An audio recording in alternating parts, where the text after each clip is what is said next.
Halo In People, kamu menyaksikan In Today's Highlights bersama saya Elsa Faradila. Percaya KPK Bakal diselenggarakan Sabtu 28 November waktu setempat atau 2 Januari.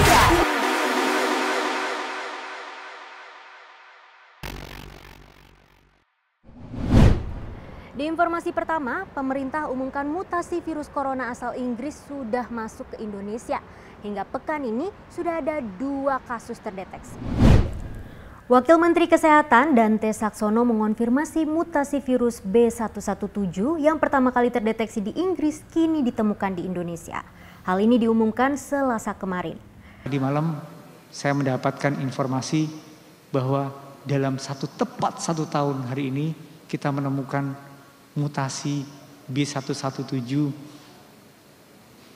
UK mutation di Indonesia. Ini fresh from the open, baru tadi malam ditemukan 2 kasus. Dengan temuan 2 kasus ini, maka Indonesia akan menghadapi pandemi COVID-19 dengan tingkat kesulitan makin berat. Mutasi ini disebutkan lebih menular karena disebabkan varian virus corona ini mengalami replikasi lebih cepat di dalam tenggorokan. Selanjutnya, kebijakan insentif untuk pembelian kendaraan bermotor dan properti mulai berlaku. Hal ini bertujuan untuk mendorong pemulihan ekonomi. Mulai 1 Maret 2021 atau Senin kemarin, pemerintah berlakukan insentif keringanan pajak untuk sektor properti dan otomotif, yakni berupa pemotongan pajak penjualan atas barang mewah PPNBM untuk kendaraan bermotor dan juga insentif untuk properti melalui pembebasan pajak pertambahan nilai atau PPN perumahan. Harapannya, 2 kebijakan tersebut dapat mendongkrak roda perekonomian tanah air. Insentif tersebut juga diyakini mampu meningkatkan angka pertumbuhan ekonomi nasional hingga 1% di akhir tahun 2021. Kembalinya kedua sektor ini mencapai kapasitas ataupun penjualan yang cukup baik dan mendorong daya beli masyarakat, secara langsung tentu kita berlihat bahwa ini bisa menambahkan pertumbuhan 0,9 sampai 1% dengan multiplier efeknya. Kita ke informasi mancanegara, pemerintah Arab Saudi umumkan kabar terkait pelaksanaan haji tahun 2021. Diputuskan hanya jemaah yang sudah divaksin COVID-19 yang diizinkan ikuti ibadah tersebut. Senin lalu, Kementerian Kesehatan Arab Saudi memutuskan hanya jemaah yang sudah divaksin COVID-19 saja yang diizinkan ikuti haji tahun ini. Sertifikat vaksin jadi kewajiban bagi yang akan menunaikan rukun Islam kelima tersebut. Setiap tahun biasanya ada sekitar 2,5 juta jemaah dari seluruh dunia.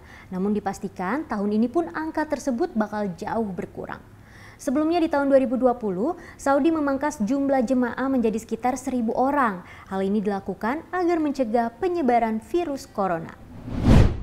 Selanjutnya dari dunia olahraga, Valentino Rossi siap bertarung di MotoGP 2021. Pembalap asal Italia tersebut tampil dengan seragam baru Petronas Yamaha SRT. Dalam acara presentasi tim Petronas Yamaha SRT, Valentino Rossi dan Franco Morbidelli diperkenalkan. Rossi yang tampil dengan seragam baru mengaku senang dan antusias.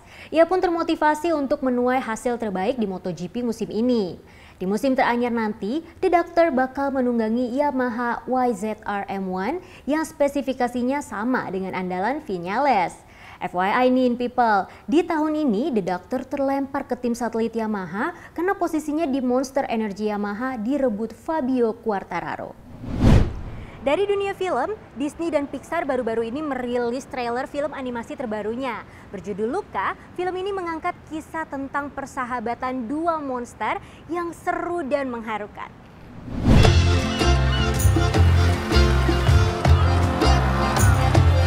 Scopa! We can go anywhere, do anything.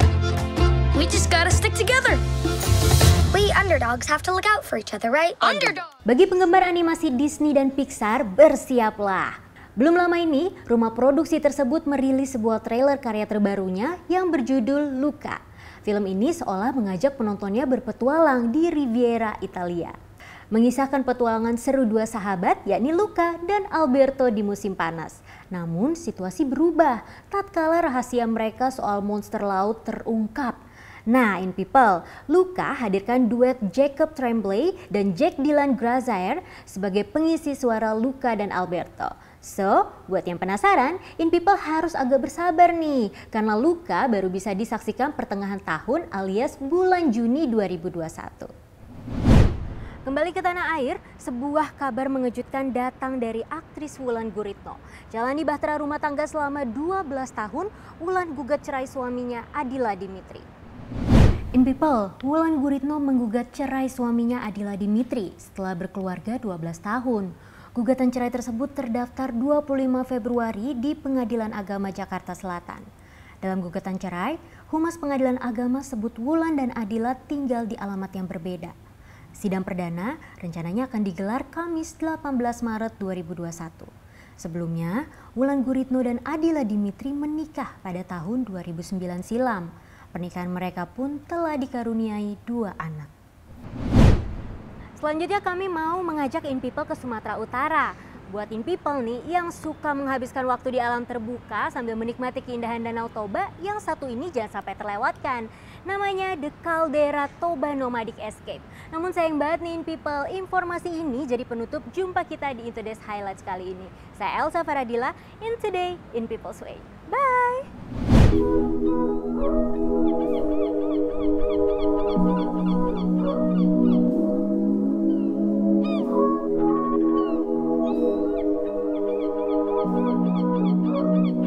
Ini dia The Caldera Toba Nomadic Escape, salah satu destinasi wisata yang tengah dikembangkan di kawasan Danau Toba, Sumatera Utara.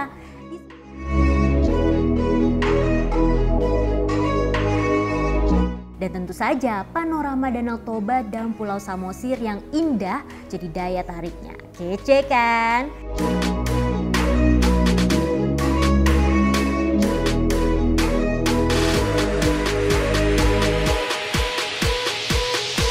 Di masa pandemi seperti ini, protokol kesehatan jadi syarat mutlak yang wajib dipatuhi. Selain itu, pengelola juga membatasi jumlah pengunjung. The Caldera hanya akan menampung 60 orang pada hari Senin sampai Jumat, sementara di akhir pekan dan libur, pengunjung juga dibatasi maksimal 90 orang. Dan pendaftaran hanya bisa dilakukan lewat daring alias online. So, in people catat ya, The Caldera berlokasi di Desa Sibisa, Kecamatan Aji Bata, Kabupaten Toba, Samosir.